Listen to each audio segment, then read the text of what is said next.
दोस्तों, एक बार फिर से आप सभी का स्वागत है हमारे इस चैनल में। आज के इस वीडियो में टीजीटी और पीजीटी चित्रकला की तैयारी के लिए प्रैक्टिस सेट हल करेंगे और आज के इस प्रैक्टिस सेट में आपको पूरे 50 प्रश्न मिलेंगे और ये 50 प्रश्न जो हैं केंद्रीय विद्यालय संगठन 2018 में पूछा गया है और ये 50 प्रश्न आपके एग्ज़ाम के लिए बहुत ही लाभदायक हो सकते हैं आगामी परीक्षा के लिए।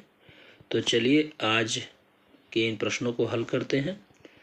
उम्मीद है आज का ये वीडियो आपको अच्छा लगेगा। अगर आपको वीडियो अच्छा लगता है तो वीडियो को लाइक कर दिया करें और चैनल पर नए हो तो चैनल को सब्सक्राइब कर लें, जिससे आपको सभी वीडियो के नोटिफिकेशन मिलते रहें। तो सबसे पहला प्रश्न देखते हैं। पहला प्रश्न पूछा गया है, एलोरा में स्थित कैलाशनाथ मंदिर का निर्माण किसके द्वारा कराया गया? तो एलोरा में जो कैलाश मंदिर है उसका निर्माण किसने कराया था? तो सही जवाब होगा यहाँ पे ऑप्शन बी, राष्ट्रकूटों के द्वारा। तो राष्ट्रकूटों के द्वारा कैलाश मंदिर का निर्माण कराया गया था। इसके विषय में थोड़ी और जानकारी प्राप्त कर लेते हैं। यह भारत के औरंगाबाद महाराष्ट्र में स्थित है और इसका मूल नाम पहले बेरूल था। बेरूल। तो एलोरा का मूल नाम क्या था? बेरूल था और एलोरा यूनेस्को के द्वारा विश्व धरोहर स्थल में चुना गया है। अगला प्रश्न देखते हैं, प्रश्न नंबर 2। निम्नलिखित में से स्केच में क्या दिखता है? निम्नलिखित में से स्केच में क्या दिखता है? तो सही जवाब यहाँ पे होगा ऑप्शन ए, रेखी गुण। तो स्केच में रेखी गुण दिखता है। तो स्केच में रेखी गुण दिखता है। एक स्केच तेजी से निष्पादित फ्री हैंड ड्राइंग है जो आमतौर पर एक पूर्ण कार्य के रूप में अभिप्रेरित नहीं है। एक स्केच कई उद्देश्य की पूर्ति कर सकता है। स्केचिंग सबसे सस्ता कला माध्यम होता है। अगला प्रश्न देखते हैं, प्रश्न नंबर 3। खाली स्थान अंतराल को कहते हैं।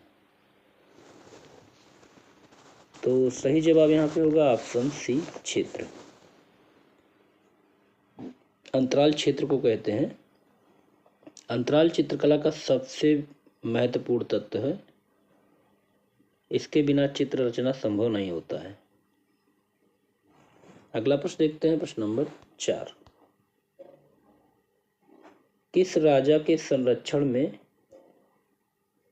पहाड़ी लघु चित्र शैली की कांगड़ा उपशैली अपने चरमोत्कर्ष या पराकाष्ठा पर पहुंची? तो सही जवाब यहाँ पे होगा ऑप्शन बी, राजा संसार चंद। तो राजा संसार चंद के संरक्षण में पहाड़ी लघु चित्र शैली की कांगड़ा उपशैली अपने पराकाष्ठा पे पहुंची थी। और कांगड़ा के इतिहास में अगर देखें तो सन 1786 से लेकर 1805 ईस्वी का जो समय है वो स्वर्णिम काल रहा है। अगला प्रश्न देखते हैं, प्रश्न नंबर 5। महाराजा खाली स्थान जिनका कार्यकाल है 1745 से लेकर 1753 ईस्वी के शासनकाल में बीकानेरी लघु चित्रों से मुगलिया प्रभाव लुप्त होने लगा और मारवाड़ी शैली का प्रभाव हावी होने लगा। तो कौन से महाराजा थे? तो सही जवाब होगा ऑप्शन ए, महाराजा अनूप सिंह। अनूप सिंह का जो शासनकाल था 1745 से लेकर 1753 तक, ये अनूप सिंह का शासनकाल था और उनके शासनकाल में बीकानेरी लघु चित्रों से मुगलिया प्रभाव लुप्त होने लगा था और मारवाड़ी शैली का प्रभाव हावी होने लगा था। अगला प्रश्न है, प्रश्न नंबर 6। भारतीय चित्रकला के षष्ठांग में वर्ण के लिए निम्नलिखित में से किस शब्द का प्रयोग हुआ है? तो यहाँ पे सही जवाब होगा ऑप्शन सी, वर्णिका भंग। तो वर्णिका भंग जो होते हैं, नाना वर्णों की सम्मिलित भंगिमा को वर्णिका भंग कहते हैं। और वर्ण ज्ञान और वणिका भंग षष्टंग साधना का सबसे कठोर साधना है और शायद इसीलिए ये सबसे बाद में आता है, क्योंकि वर्णिका भंग जो होती है साधना का चरम बिंदु माना जाता है। अगला प्रश्न देखते हैं, प्रश्न नंबर 7। जिस विख्यात कला समीक्षक ने बंगाल शैली के चित्रों का प्रचार प्रसार किया उसका नाम बताइए। तो यहाँ पे सही जवाब होगा option A, doctor Anand Kumar Kentish Kumar Swamy. Doctor Anand Kentish Kumar Swamy.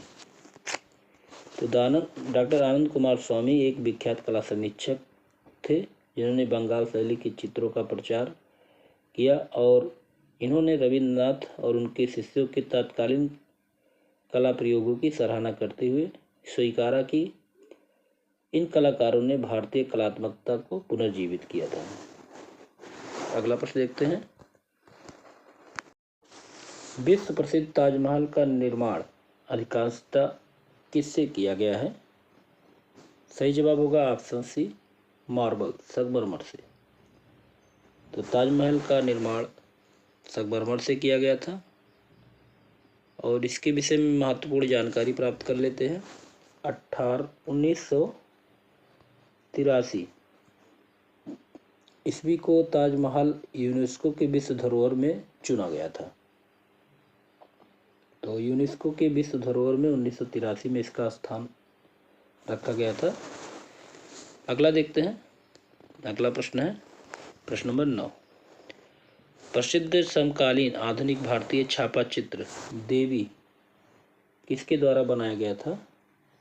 तो प्रसिद्ध समकालीन भारतीय छापा चित्र देवी को बनाने वाले थे ज्योति भट्ट।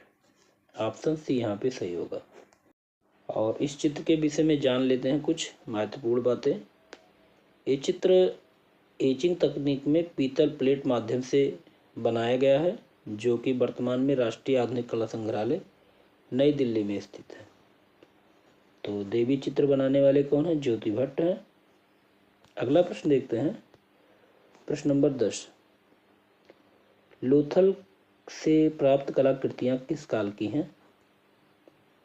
तो लोथल से प्राप्त कलाकृतियाँ जो हैं इंडस वैली पीरियड सिंधु घाटी काल की है। ऑप्शन डी यहाँ पे सही होगा, सिंधु घाटी काल। आगे देखते हैं प्रश्न नंबर 11। यूनिकॉर्न छवि हमें मिलती है।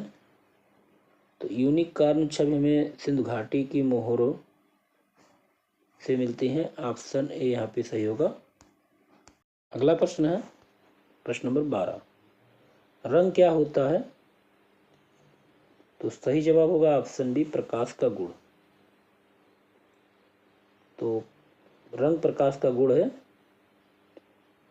प्रसिद्ध विद्वान F.A. टेलर ने कहा है कि रंग किसी वस्तु के गुण की बजाय प्रकाश का गुण है। ये एक तरंग है जो मस्तिष्क में आंखों के माध्यम से पहुंचती है। तो ये कथन है प्रसिद्ध F.A. टेलर का। अगला प्रश्न है प्रश्न नंबर 13। भारतीय लघु चित्र की परंपरा कब अधिक फली फूली? तो भारतीय लघु चित्र शैली की परंपरा सबसे ज़्यादा कब फली फूली? सही जवाब होगा ऑप्शन डी, 11वीं से 20वीं शताब्दी के बीच। ऑप्शन डी यहाँ पे सही होगा। भारतीय लघु चित्र शैली की परंपरा 11वीं शताब्दी से 20वीं शताब्दी के मध्य फली फूली। अगला प्रश्न देखते हैं, के हैबर द्वारा रचित एक समकालीन आधुनिक भारतीय चित्र का शीर्षक क्या है? तो के हैबर द्वारा रचित समकालीन भारतीय चित्र कविता का जन्म,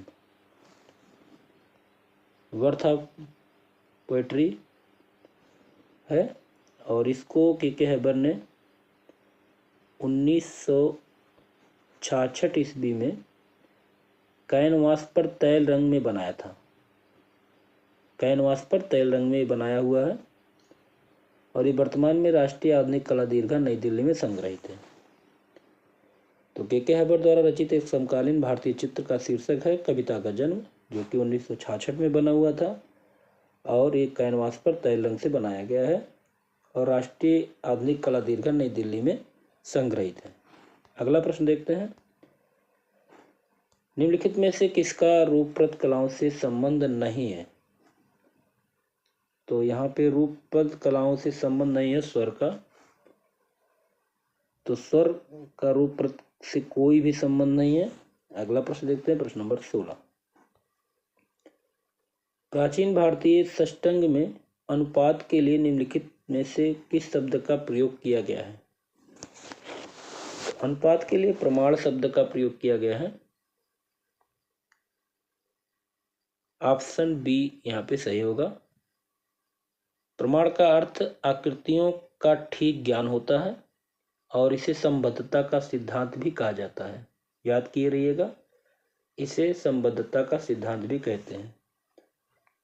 अगला प्रश्न देखते हैं, प्रश्न नंबर 17, मुगल शैली के प्रसिद्ध लघु चित्र जहांगीर मैडोना का चित्र लिए हुए ये चित्रकार का नाम बताइए।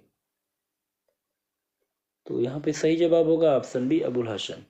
तो जहांगीर मैडोना का चित्र लिए हुए नामक चित्र को 1620 ईस्वी में, सन भी याद कर लीजिएगा, अबुल हसन ने जल रंग की टेम्परा विधि में चित्रित किया था और अबुल हसन जहांगीर का दरबारी चित्रकार था। अगला प्रश्न देखते हैं, प्रश्न नंबर 18, मोहनजोदड़ो से प्राप्त पशुपति मोहर खाली स्थान की आकृतियों को दर्शाती है। तो मोहनजोदड़ो से प्राप्त पशुपति मोहर को पशुओं से घिरे हुए योगी या शिव की आकृतियों को दर्शाती है। सही जवाब होगा ऑप्शन ए। अगला प्रश्न देखते हैं, राजस्थानी लघु चित्र शैली का सुस्पष्ट या सदृश मूलक रूप हमें सर्वप्रथम खाली स्थान की पांडुलिपि में देखने को मिलता है। तो राजस्थानी लघु चित्र की सुस्पष्ट या सदृश मूलक रूप हमें सबसे पहले बिल्हड़ द्वारा रचित चौर पंचाशिका की पांडुलिपि में देखने को मिलता है। सही जवाब होगा ऑप्शन सी, बिल्हड़ द्वारा रचित चौर पंचाशिका में। और यह एक संस्कृत प्रेम काव्य है और इसमें एक चोर की प्रेम कथा का काव्य रूप में वर्णित है। अगला प्रश्न देखते हैं, प्रश्न नंबर 20, सिंधु घाटी की मोहरे किन आकारों में मिलती है? सिंधु घाटी की मोहरे किन आकारों में मिलती है? तो यहाँ पे सही जवाब होगा ऑप्शन बी, आयताकार आकार में। तो सिंधु घाटी की मोहरे आयताकार आकार में मिलती है। तो हड़प्पा की मानक मुद्रा अगर देखें तो 2x2 इंच की वर्गाकार पटिया होती थी जो आमतौर पर सिर खड़ी से बनाई जाती थी। चलिए अगला प्रश्न देखते हैं, प्रश्न नंबर 21, राष्ट्रीय ध्वज में प्रयुक्त भारत केसरिया रंग का प्रतीक है। तो राष्ट्रीय ध्वज में प्रयुक्त सभी रंगीन पटों व चक्र का एक प्रतीकात्मक अर्थ होता है और जो केसरिया रंग है साहस और बलिदान का प्रतीक होता है। सफ़ेद रंग सच्चाई का प्रतीक है और हरा समृद्धि और खुशहाली का प्रतीक है। और जो चक्र है जिसमें 24 तीलियां लगी हुई हैं, 24 घंटे दिन और रात और प्रगति का प्रतीक है। अगला प्रश्न देखते हैं, प्रश्न नंबर 22, तो अभिकथन और कारण से संबंधित है यहाँ पे प्रश्न। अभिकथन में है, अवेंद्रनाथ टैगोर ऐसे कलाकारों में से हैं एक थे जिन्होंने भारतीय स्वतंत्रता आंदोलन के लिए भारत माता का चित्र बनाया। कारण था, भारत माता भारतीय स्वाधीन आंदोलन के लिए प्रतीकात्मक स्वरूप रही है। तो यहाँ पे सही जवाब होगा ऑप्शन बी, ए सही है, आर सही है। अभिकथन भी सही है और कारण भी सही है। ठीक है, चलिए अगला प्रश्न देखते हैं। प्रश्न नंबर 23। अगला प्रश्न है, प्रसिद्ध समकालीन भारतीय मूर्ति शिल्प गणेश की रचना किसके द्वारा की गई है? तो गणेश की रचना पीबी जानकीराम ने 1970 से 80 के बीच बनाई थी। और ये जो बनाया गया है आस्कीकृत तांबे, टिन व तारों के माध्यम से 6 भुजाओं वाले नृत्यरत गणेश की खूबसूरत मूर्ति बनाई गई है। और इस मूर्ति में गणेश जी के दोनों हाथों में बीड़ा वादन करते दिखाया गया है, जबकि शेष 4 हाथों में शंख, चक्र, गदा, पद्म धारण करे हुए दिखाया गया है। और यह मूर्ति वर्तमान में राष्ट्रीय आधुनिक कला संग्रहालय नई दिल्ली में संग्रहित है। तो गणेश की रचना, मूर्ति शिल्प गणेश की रचना पीबी जानकीराम के द्वारा की गई थी और ये दिल्ली आधुनिक कला संग्रहालय नई दिल्ली में संग्रहित है। अगला प्रश्न देखते हैं। प्रश्न नंबर 24। सबसे विशाल काय शिलाकट मंदिर भारत खालिस्तान में है। तो सबसे विशाल काय शिलाकट मंदिर भारत में एलोरा में है। ऑप्शन बी यहाँ पे सही होगा, एलोरा। अगला प्रश्न देखते हैं। प्रश्न नंबर 25। भारत में पहली बार राजा रवि वर्मा ने की स्थापना की थी। तो भारत में पहली बार राजा रवि वर्मा ने प्रिंटिंग प्रेस की स्थापना की थी। सही जवाब होगा ऑप्शन बी। अगला प्रश्न देखते हैं। प्रश्न नंबर 26। मुगलिया उस्ताद चित्रकार मीर सैयद अली तबरेज के फारसी उस्ताद का नाम बताइए। तो मुगलिया उस्ताद चित्रकार मीर सैयद अली के फारसी उस्ताद जो थे बेहजाद थे। सही जवाब होगा ऑप्शन डी। अगला प्रश्न देखते हैं। प्रश्न नंबर 27। किस महाराजा के संरक्षण में राजस्थानी लघु चित्र शैली की किशनगढ़ उपशैली अपने चरमोत्कर्ष पराकाष्ठा पर पहुंची?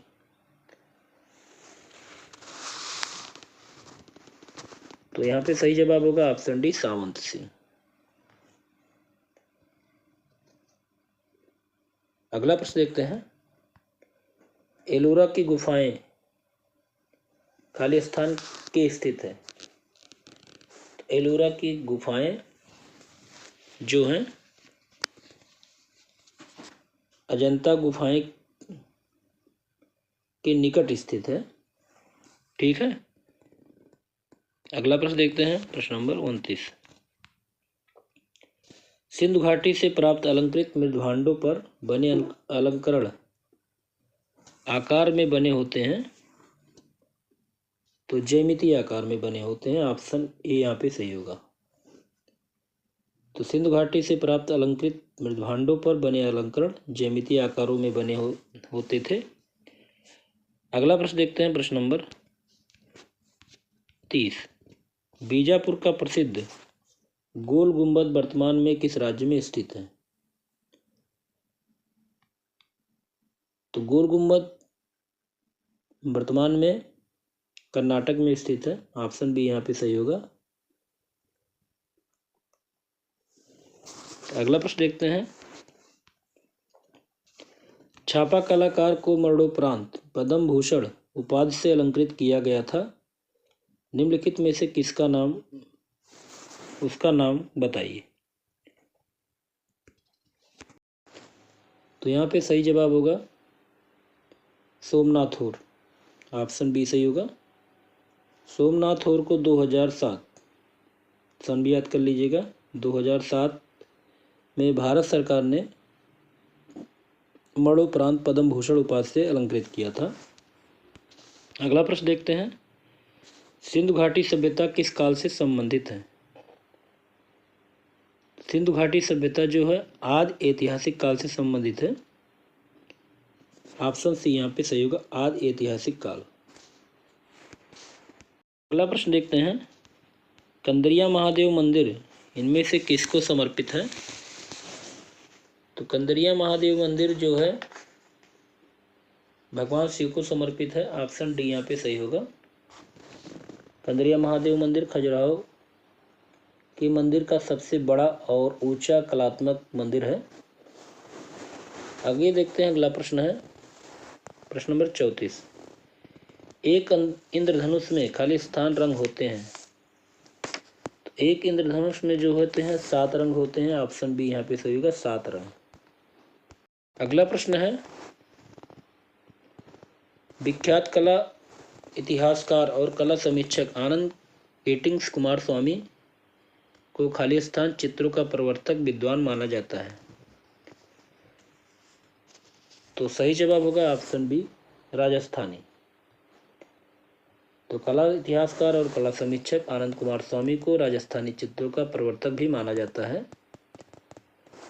इन्होंने लघु चित्र परंपरा को सर्वप्रथम अपनी पुस्तक राजपूत पेंटिंग, जो कि 1916 में आई थी, में रेखांकित किया था। आगे देखते हैं अगला प्रश्न।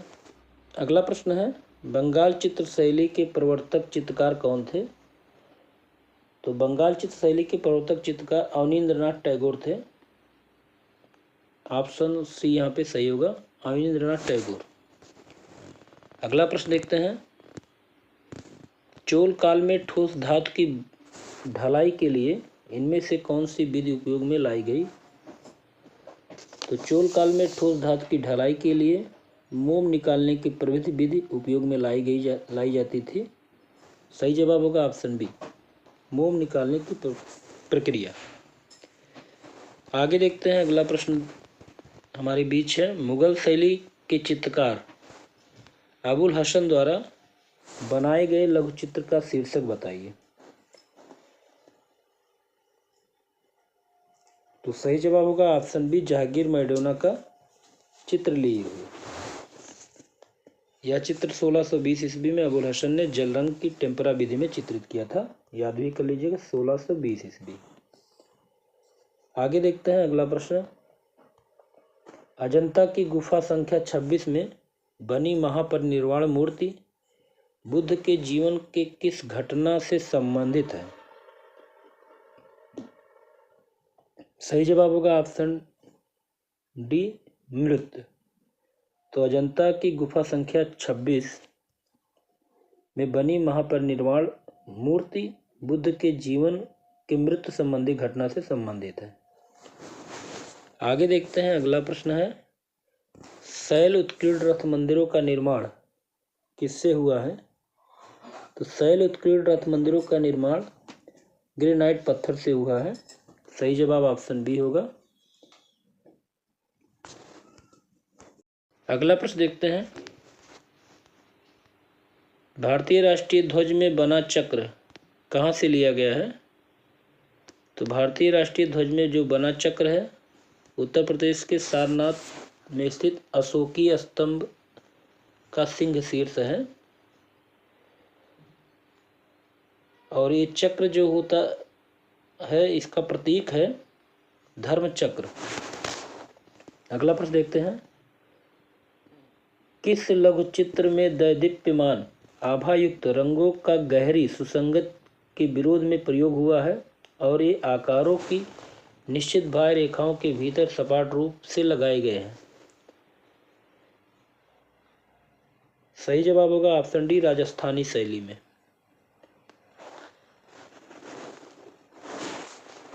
राजस्थानी लघु चित्र में दैदीप्यमान आभायुक्त रंगों का गहरी सुसंगत के विरोध में प्रयोग हुआ है और ये आकारों की निश्चित बाह्य रेखाओं के भीतर सपाट रूप में लगाए जाते थे। अगला प्रश्न देखते हैं, प्रश्न नंबर 43। किस मुगल शहंशाह ने पहली बार शाही चित्रकारशाला की स्थापना की? तो मुगल शहंशाह बाबर ने पहली बार शाही चित्रकारशाला की स्थापना की थी। ऑप्शन सी यहाँ पे सही होगा, अकबर। अगला प्रश्न देखते हैं, सिंधु घाटी से प्राप्त वृषभ मोहरे किससे बनी हुई हैं? तो सिंधु घाटी से प्राप्त बिरसम मोहरे सील खड़ी से बनी हुई है। ऑप्शन ए यहाँ पे सही होगा। अगला प्रश्न देखते हैं।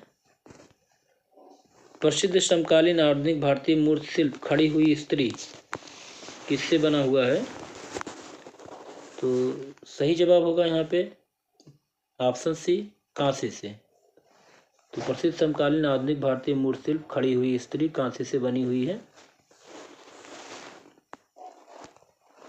और इसका निर्माण निरंजन प्रधान द्वारा किया गया है। निरंजन प्रधान, याद कर लीजिएगा, निरंजन प्रधान।